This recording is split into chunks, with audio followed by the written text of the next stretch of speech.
बड़े पर्दे पे फिल्म हिट हो या फ्लॉप हो, लेकिन कहीं ना कहीं जिंदगी कोई सीख जरूर देती है।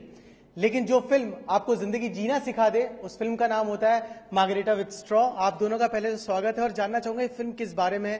प्रोमो देख करके ऐसा लगता है कि ये फिल्म जीना सिखा रही है, कुछ सीख नहीं दे रही है। ये फिल्म आपके बारे में है। ये फिल्म किसी के बारे में है जो युव है, जो प्यार ढूंढना चाहते हैं और अपने आप को ढूंढना चाहते हैं। बल्कि आपसे आना चाहूंगा कि पहली बात तो आप फिल्में बड़ी सोच समझ के साइन करती हैं, और जब करती हैं तो ऐसी होती हैं कि वो कुछ हटके ही निकलती हैं। इस फिल्म ने क्या अट्रैक्ट किया कि आप इस फिल्म को साइन करने के लिए रेडी हुई हो, आपने ये किरदार निभाया?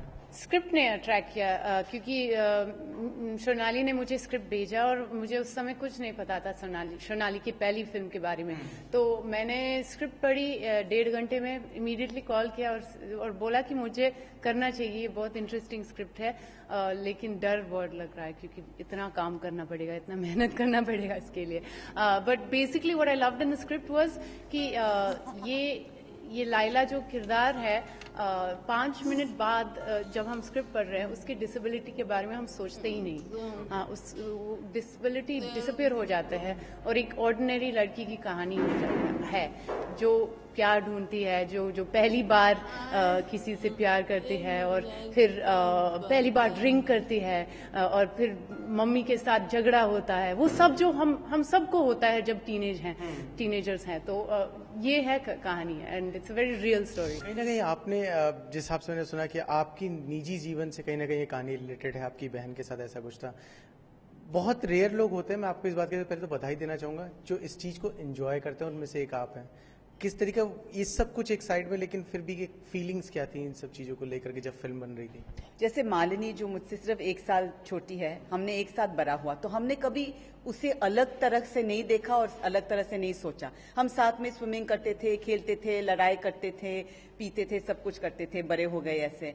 प्रॉब्लम सिर्फ होता था जब हम बाहर जाते थे, समाज जैसे घुर घुर के देखता था या वो रास्ते पे अपने व्हीलचेयर लेके नहीं जा सकती थी, इस तरह के प्रॉब्लम्स होते हैं। नहीं तो कोई प्रॉब्लम ही नहीं था, हम साथ में खुशी का जीवन ही था।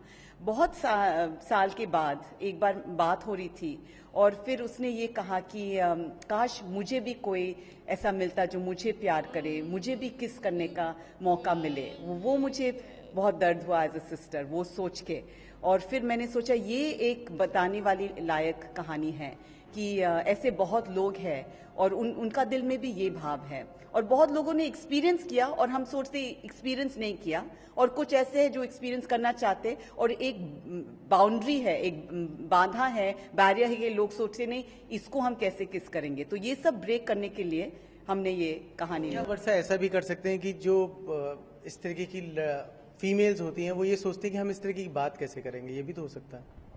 बिल्कुल, मतलब ये भी एक बहुत डेयरिंग बात है, नॉट जस्ट क्योंकि वो डिसेबल्ड है, विकलांग है, कि एक लड़की को अपने दिल की बात किसी से कहना कि मुझे किसी से चूमना है या फिजिकल फील कुछ करना है, ये एक बिल्कुल टबू बात है हमारी कंट्री में ना, हमारे समाज में। तो ये भी ये हमारा फिल्म ये बैरियर भी तोड़ता है कि यंग गर्ल्स को फ्रीली बात करना चाहिए। समाज और पेरेंट्स बोलते हैं सिर्फ इससे प्यार कर सकते हो, कि दूसरा जेंडर का हो या दूसरा कास्ट का हो या दूसरा विलेज का हो, धर्म का हो, ये क्यों? जिससे प्यार करना है प्यार करो भाई। कल से देख लीजिए जैसे यूथ भी छुपा के सब करते हैं, क्योंकि कोई मतलब विश्वास नहीं है कि उनके पेरेंट्स पे बता सकते हैं, क्योंकि पेरेंट्स कभी बात नहीं किए ये चीजें के बारे में। तो फिर चुप के ये सारी चीज करते हैं और फिर अगर कोई दिक्कत हो जाता है, अगर रिलेशनशिप में प्रॉब्लम्स है, ऐसा कुछ है, तो कोई सपोर्ट सिस्टम नहीं है। ना टीचर पे जा सकते हैं, ना पेरेंट्स पे जा सकते हैं, ना एक सोशल सपोर्ट भी है, मतलब एक कम्युनल जो फोन पे बात कर सकते हैं, that government has set up a place. तो फिर बहुत मुश्किल है यंग लोगों को। कल की यही सवाल था कि कहीं ना कहीं जो एक डबल स्टैंडर्ड है, एक लड़की अगर अपनी तरफ से इच्छा जाहिर करे तो उसके कैरेक्टर पे उंगली उठ जाती है, और एक लड़का करे तो ये कहता है यार क्या कूल बंदा है। इन सब चीजों को भी आप मानती हैं कहीं ना कहीं ये एक दायरा है? मैं नहीं कह रहा पूरी हिंदुस्तान की, लेकिन 5 लोगों की भी सोच ये फिल्म बदल पाएगी। I hope so, definitely. ये एक लड़की है जो भी दिल में है वो कहती है, वो मम्मी से कहती है, वो लड़के से कहते हैं, लड़की से कहती है, सबको जो वो अंदर से बात है, अंदर से महसूस है, वो इनोसेंटली बात करती है, उसको उसको कोई बैरियर नहीं है, कोई सेंसरशिप नहीं है, वो जो भी है अंदर वो बात करती है उसके बारे में।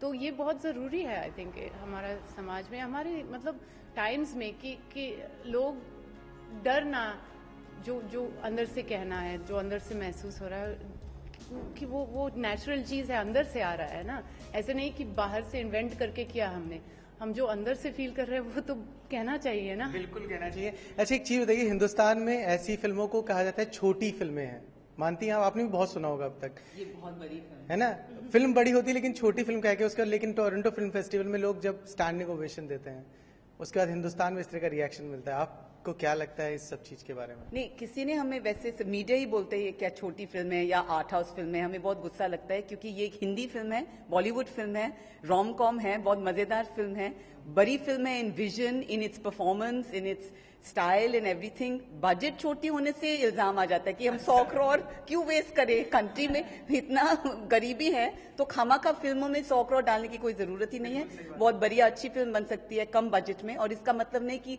फिर वो छोटी फिल्म है, ये बहुत बड़ा फिल्म है। गाने भी है बहुत इस फिल्म में, 5 गाने हैं, एक बड़ा सा रॉक सॉन्ग है, एक आइटम सॉन्ग है फॉरेन बलम्बा, नहीं ऐसा कोई आइटम नंबर नहीं है, लेकिन गाना ऐसे टाइप की गाना है कि बहुत ही ढिंचैक भोजपुरी सॉन्ग है, फॉरेन बलम्बा। हमने एक रिक्शा वाला को सुनाया, हम रिक्शा में जा रहे थे, मेरे फोन से मैंने बजाया कि भैया आपको ऐसा कैसा लग रहा है सॉन्ग? बोला बहुत बढ़िया सॉन्ग है। मैंने बोला मेरी पिक्चर का है। बोला आपका पिक्चर का नाम क्या है? मैंने बोला मार्गरीटा विद अ स्ट्रॉ। ओ अंग्रेजी पिक्चर। मैंने कहा नहीं भैया हिंदी पिक्चर है, गलती से मैंने ये रख दिया, ये हिंदी पिक्चर है, आप देखने जाइए। ऐसा तो ये मैं आपको, आपका लिसनर्स को और व्यूअर्स को बताना चाहूंगी, ये एक हिंदी पिक्चर है, ये एक गलत फहमी हो रही है टाइटल से। लेकिन कहीं ना कहीं ये प्रोमोज देख करके अब तक कई लोग ये चीज मान चुके हैं कि फिल्म पता नहीं सीख देना दे, लेकिन जिंदगी जीना कई लोगों को सिखा देगी ये फिल्म। आखिरी में आप दोनों से जानना चाहूंगा कि क्यों लगता है ऑडियंस को जाना चाहिए थिएटर तक और इस फिल्म पे पैसे इन्वेस्ट करने चाहिए? क्योंकि ये फिल्म बहुत फनी है, आप बहुत हंसेंगे इस फिल्म में, आप रोएंगे भी क्योंकि बहुत इमोशनल है, बट अल्टीमेटली ये फिल्म बहुत रियल है और हम सब रिलेट कर सकते हैं इससे। तो आप प्लीज देखने जाइए, 17 अप्रैल को रिलीज हो रही है, तो वीकेंड पे जाइए, on that weekend it will be great for us. मुझे लगता है कि जब मैं खर्च करके जाती हूँ, मैं ऑलवेज जाती हूँ ओपनिंग वीकेंड कोई फिल्म की भी, बॉलीवुड जिस कोई टाइप का, और जब मुझे बोरिंग लगता फिल्म चाहे किस तरह का भी हो, मुझे लगता है कि यार चीट हो गया। आजकल बहुत ऐसे फिल्म्स हैं ऐसा, तो मैं ये कहूंगी कि ये बिल्कुल बोरिंग नहीं है, आप ग्रिप्ड हो गए इस फिल्म को देखकर, और इसलिए आपको जाना चाहिए। If it changes your life it changes, पर इसलिए मैं नहीं कह रही हूँ, मैं कह रही हूँ क्योंकि you will really get your full money's worth. इंशाल्लाह हम लोग दुआ करेंगे आपकी फिल्म बड़े पर्दे पे खूब कमाल दिखाए। थैंक यू सो मच हमसे बात करने के लिए। Thank you, thank you. तो ये थी इस फिल्म की स्टारकास्ट, हमारे संग देखते हैं फिल्म बड़े पर्दे पे कितना कमाल दिखाती है। कैमरामैन हीरा के साथ ईशान वर्मा, न्यूज एक्सप्रेस, मुंबई।